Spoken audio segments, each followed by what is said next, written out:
అచ్యుతాపురం సెజ్లో మరో మాటల కందని విషాదం. అంతులేని నిర్లక్ష్యంతో ప్రాణాలు గాల్లో కలిసిపోయాయి.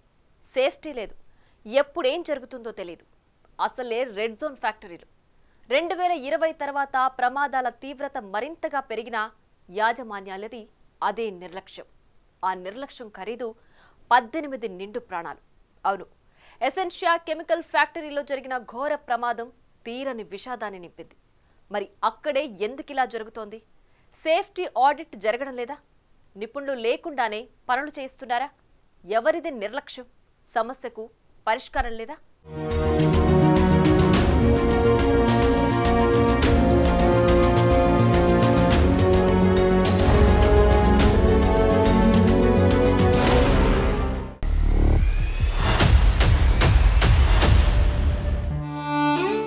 మాటల కందని మరో విషాదం.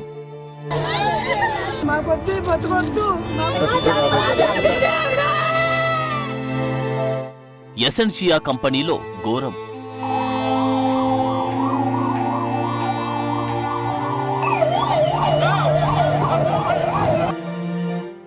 గ్యాస్ లీక్ అయి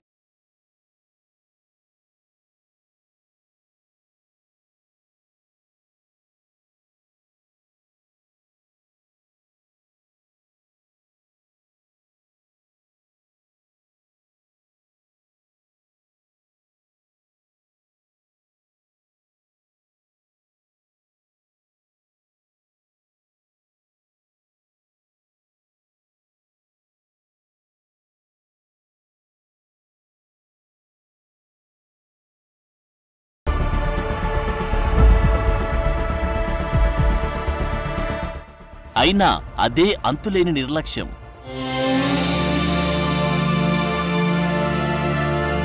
అవును, అచ్యుతాపురం సెజ్ డెత్ సెజ్గా మారిపోయింది. ఇక్కడ డ్యూటీకెళ్లిన కార్మికుడు తిరిగి ఇంటికి వెళ్లేదాకా గ్యారంటీ లేకుండా పోతుంది. వరుస ఘటనలే ఇందుకు సాక్ష్యం.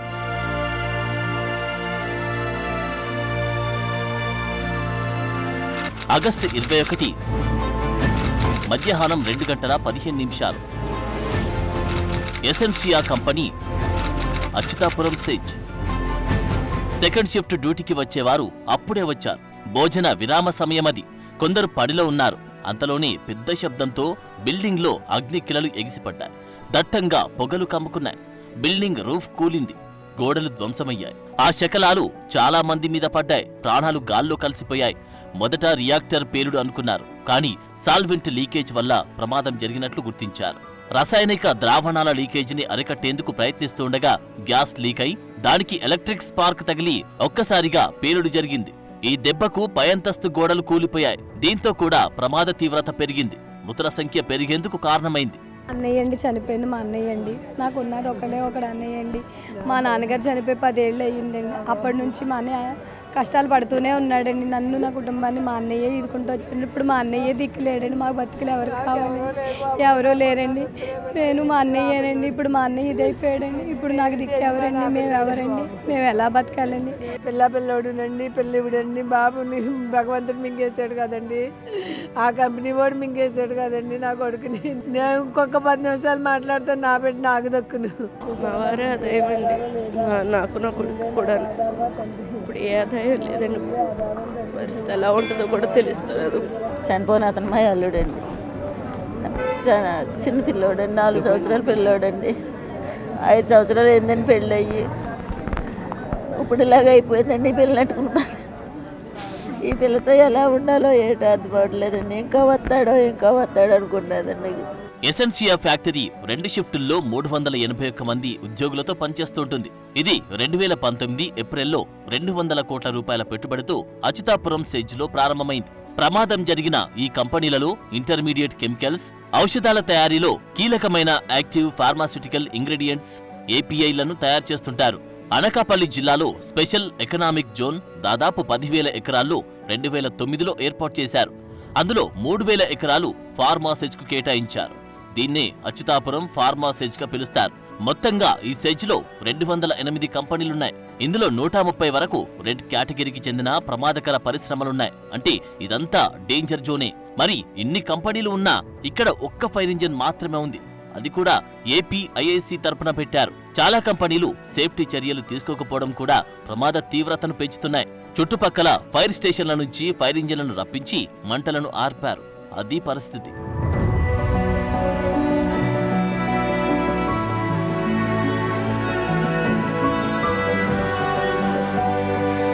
2020 తర్వాత ఈ సేజ్లో ప్రమాదకర తీవ్రత అంతకంతకు పెరుగుతోంది. రెడ్ జోన్ పక్కన ఉండే ప్రాంతాల్లో నివసించే వారి భయం అంతా ఇంతా కాదు. కేవలం రియాక్టర్లు, కెమికల్ బ్లాస్టులు జరగడం కాదు, విషవాయువులు కూడా లీక్ అయి చుట్టుపక్కల ఉండే వారికి కంటి మీద కునుకు లేకుండా చేస్తున్నాయి. సో ఇప్పుడు ఎసెన్షియా కంపెనీలో జరిగిన ప్రమాదంతో నిండు ప్రాణాలు బలయ్యాయి. ₹1 కోటి పరిహారమైతే ప్రకటించారు. కానీ పోయిన ప్రాణాలు తిరిగి రావు కదా.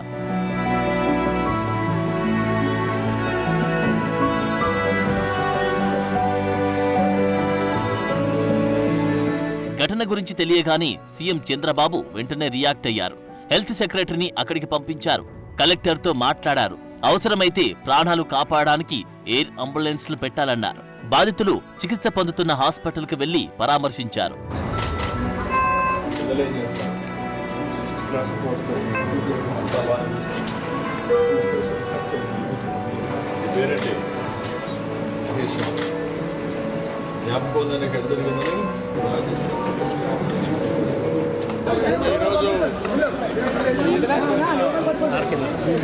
చాలా బాధేసింది. ఈ ప్రభుత్వం అన్ని జాగ్రత్తలు తీసుకొని గడచిన ప్రభుత్వం చేసిన వ్యవస్థల్ని సర్వనాశనం చేశారు. అవన్నీ బాగు చేసే కార్యక్రమంలో ఇలాంటి సంఘటన జరగడం చాలా బాధిస్తుంది.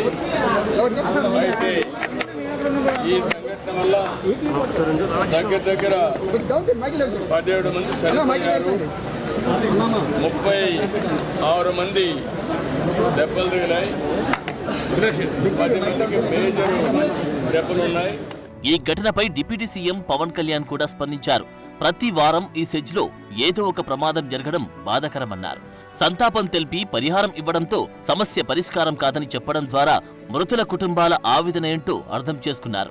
రాబోయే 3 నెలల్లో పరిశ్రమల భద్రతపై కార్యాచరణ మొదలు పెడతానంటున్నారు. ప్రాబ్లం ఏమవుతుందంటే నేను సేఫ్టీ ఆడిట్ చేయమని వచ్చిన రోజు నుంచి నేను అందరిని అడుగుతా ఉన్నాను. సేఫ్టీ ఆడిట్ అనగానే మా పరిశ్రమలు మూసేస్తారా, లేదంటే ఏం జరుగుతాయి, ఎలాంటి రిపోర్ట్స్ ఉంటాయంటే there are lot of gaps in safety ఇష్యూస్లో చాలా గ్యాప్స్ ఉన్నాయి. సో అందుకని నేనేం చెప్పానంటే ఇండిపెండెంట్గా పిలవండి. ఆల్రెడీ ఒక రౌండ్ ఆఫ్ మీటింగ్స్ నేను పారిశ్రామికవేత్తలతో చేశాను, ఎస్పెషల్లీ వైజాగ్ ఏరియాలో. అది కనీస భద్రత అనేది పరిశ్రమలు ఇవ్వాల్సింది కదా. నేను పరిశ్రమలో ఇంక్లూడింగ్ ఆక్వా వాళ్ళకు కూడా చెప్పాను. వైజాగ్లో ఉండే చుట్టుపక్కల పరిశ్రమలో ఉండే సేఫ్టీ నామ్స్ వీటి మీద నిరంతరం ఇది ఒక ప్రాక్టీస్ అయిపోయింది. ప్రతి 2 వారాలకు 3 వారాలకు మైనర్ ఇన్సిడెంట్, మేజర్ ఇన్సిడెంట్ జరుగుతూ ఉన్నాయి. వీటికి ఇంకా అది మినిమైజ్ చేయాలి, అసలు కంప్లీట్గా ఎలిమినేట్ చేసే పరిస్థితికి రావాలంటే ఏం చేయాలని ఒక కలెక్టివ్ అక్కడ ఉన్న పారిశ్రామికవేత్తల ద్వారా, ముఖ్యంగా కెమికల్ ఇండస్ట్రీస్ లేదంటే ఫార్మాస్యూటికల్స్ వాళ్ళతో కూర్చోవాలి. అలాగే ఫార్మాస్యూటికల్ ఇండస్ట్రీస్ కూడా ఎఫ్లూయెంట్స్ 2 కిలోమీటర్ల లోపలికి వదిలేస్తామంటున్నారు, కానీ దానిలో కూడా చాలా ఇబ్బందులు ఉన్నాయనేది చెప్తా ఉన్నారు. వీటి మీద ఒక క్లీన్ సేఫ్టీ మన పొల్యూషన్ ఆడిట్ అయితే జరగాలి. అది we will take it forward. So పరిశ్రమలు ఉండాలి, ఉపాధి పెరగాలి, మూతపడొద్దు. అదే సమయంలో ఏదైనా ఉపాధి కోసమని పెట్టిన కంపెనీల్లోనే నిర్లక్ష్యాలతో ఏకంగా ప్రాణాలే పోతే అంతకన్నా ఘోరం మరొకటి ఉండదు.